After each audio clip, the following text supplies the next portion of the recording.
Hey, what's up YouTube? Welcome to another video. As we know that OnePlus 9 series has been leaked numerous times in the last few months, giving us a fair idea of what to expect from the OnePlus upcoming flagship lineup. The company is expected to launch three devices: OnePlus 9 Pro, OnePlus 9 and OnePlus Lite variant, the OnePlus 9e. It wasn't long ago that we have learned that OnePlus 9 Pro is also going to be including a split camera sensors on the back side, and now the latest leak that has been arriving for the OnePlus 9 Pro that it is going to be coming with an LTPO display. That leak has been coming from a popular leaker on Twitter, the Max Jamber. According to his information, the LTPO display is going to be used on the OnePlus 9 Pro device instead of the LTPS AMOLED panel. And if you know the LTPO technology, you already know that it is gaining fastest adoption in all the smartphone market right now, because it was first introduced in the iPhone series, and now the Galaxy Note 20, S21 Ultra, and the upcoming iPhone 13 series is also rumored to have it all on three models. So OnePlus is obviously wouldn't left behind, and they also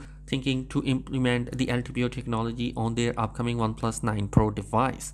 With that being said, we also got some information regarding the OnePlus 9 spec sheet that has been surfaced courtesy to TechDroid, and his source got the information from a screenshot of AID A64 app which are running on the OnePlus 9 unit. As per the screenshot, the OnePlus will feature a 6.55 inch of Full HD Plus display with 120 Hz of refresh rate, Qualcomm Snapdragon 888 chipset inside with 8 GB of RAM and 4500 mAh of a battery capacity.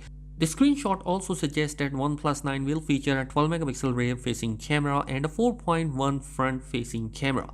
However, based on previous leaks, we believe that these numbers significantly the output resolution of the sensor and not the actual sensor resolution. The OnePlus 9 will likely to employ a quad camera setup on the back side with the 48 megapixel rear facing camera and 16 megapixel of front facing camera.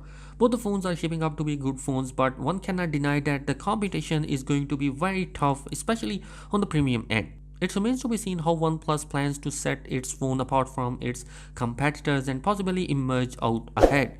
So guys, that is it in this particular video. Let me know your thoughts in the comment section below, and if you're new here on the channel, do consider subscribing for daily tech video. Thanks for watching this video. Peace.